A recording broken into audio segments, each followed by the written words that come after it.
Bonjour, ici Joanie, directrice beauté au magazine Loulou.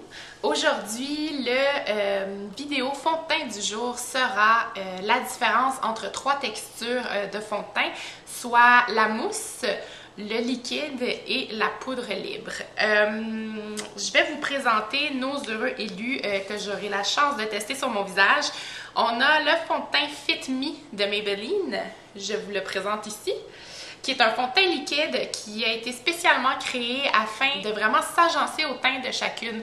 Donc, c'est un fond de teint qui existe en plusieurs couleurs, des teints très pâles aux teints très foncés, ce qui est rare dans les fonds de teint qu'on trouve en pharmacie, un fond de teint qui s'ajuste aux peaux très foncées, voire noires. C'est très rare, donc c'est super intéressant, le fond de teint Fit Me. Ensuite, celui en poudre libre, c'est le Revlon Color Stay Aqua, donc Color Stay Aqua fond de teint minéral qui vient avec sa petite brosse sur le dessus et c'est un fond de teint très intéressant parce qu'il offre un effet froid quand on l'applique. Il fait un petit effet, c'est ça, frais, donc c'est intéressant pour les journées où il fait chaud.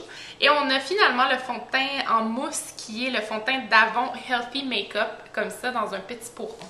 On va commencer avec le Fit Me qui est un fond de teint liquide qu'on dévisse comme ça. Faut faire attention à l'appliquant parce que ça coule vite. Alors, c'est sûr qu'on a des chances de faire plus de gaspillage. On en met une petite quantité sur le dos de la main seulement et on suggère toujours de l'appliquer avec un pinceau, c'est plus facile. On va commencer et je vous expliquerai ensuite la différence avec les autres. On commence toujours par le milieu du visage et on va vers l'extérieur avec le pinceau.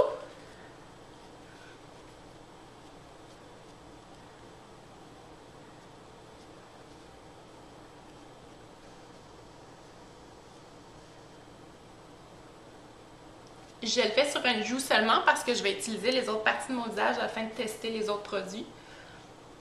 Le fond de teint liquide, ce qu'il fait, il fait une couvrance parfaite. On peut multiplier les couches. C'est assez facile justement de multiplier les couches. Donc on en met une fine couche et on va toujours en augmentant. C'est comme ça pour tout le maquillage du visage, que ce soit les lèvres, les yeux, les sourcils. On commence toujours par une fine couche puis on les multiplie si on veut un effet un petit peu plus soutenu. Je sais pas si vous pouvez voir, celui-là est un peu lumineux, oui, mais reste qu'il est très couvrant. Donc il offre une couvrance assez parfaite si on cherche vraiment un teint très très uni. Et aussi, je vous dirais que c'est plus long à appliquer. C'est sûr qu'il faut prendre le pinceau, il faut prendre le temps de bien le faire comme il faut, s'assurer qu'il n'y a pas de démarcation. On peut finir avec les doigts autour de la mâchoire. Ça, c'est pour quand on a le temps, vraiment, ou qu'on veut un teint très, très parfait. On va continuer avec le fond de teint en mousse. Fond de teint en mousse avec un pinceau, c'est pas l'idéal. Je vous dirais soit d'utiliser vos doigts ou une petite éponge blanche qu'on vend en pharmacie dans des gros sacs en quantité un peu industrielle. Moi, je vais y aller avec les doigts. La mousse, elle, c'est un genre d'hybride entre le liquide et la poudre. C'est une texture très particulière, très ludique, donc c'est le fun. On a le goût de se mettre les doigts dedans. Pour une fille, c'est sûr que c'est important d'avoir le plaisir d'y toucher, tout ça, qu'on s'amuse un peu avec le maquillage. C'est à ça que ça sert. Donc, on y va avec les doigts. Vous l'appliquez, puis tout de suite, vous avez l'impression d'avoir mis une poudre. C'est assez intéressant. Ça se transforme de texture, je vous dirais. J'en mets un peu d'autre. L'effet est vraiment Photoshop. C'est assez le fun. On dirait qu'on a effacé toutes mes imperfections. Je ne sais pas si vous pouvez le voir ici. C'est un peu plus mat. Donc, la mousse a tendance à matifier le visage. Donc, si vous avez une zone T très luisante, front, nez, menton, la mousse, très bonne option. J'aime beaucoup. Et on va terminer avec le Revlon. Donc, la poudre libre. La poudre libre, bon, ici, il y en a un petit peu déjà à l'intérieur. Je ne sais pas si vous pouvez la voir. Faut faire attention, ça fait des dégâts. Si on met ça dans notre sac à main pour le transporter, oui, on peut parce qu'il vient avec son petit pinceau, mais il faut faire un peu attention quand même à ce qu'on fait. Je vais le déposer ici pour ne pas faire de dégâts, justement. Fun, un petit pinceau qui se bloque.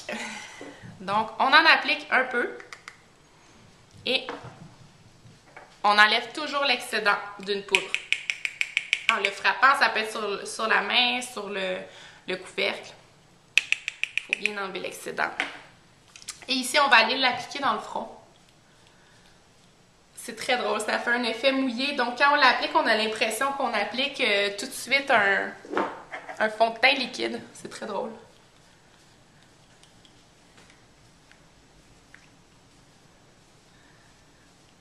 Moi, je trouve que la poudre libre est souvent intéressante quand on veut vraiment un look qui tient la route, la superposer à un autre type de fond de teint.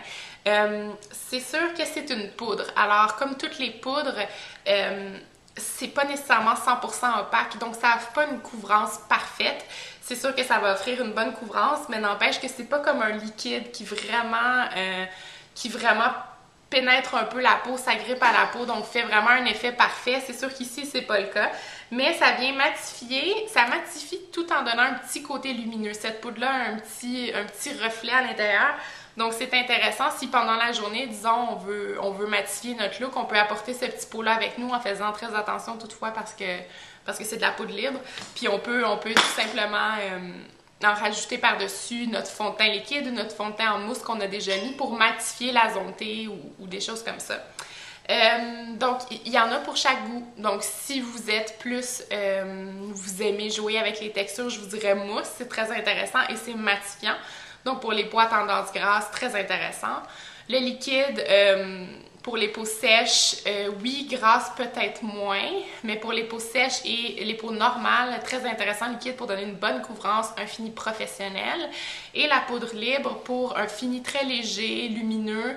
Je recommande toutefois de l'utiliser en superposition si vous voulez une couvrance plus importante afin de matifier la zone T, parce que même si c'est lumineux, ça matifie, l'un peut aller avec l'autre.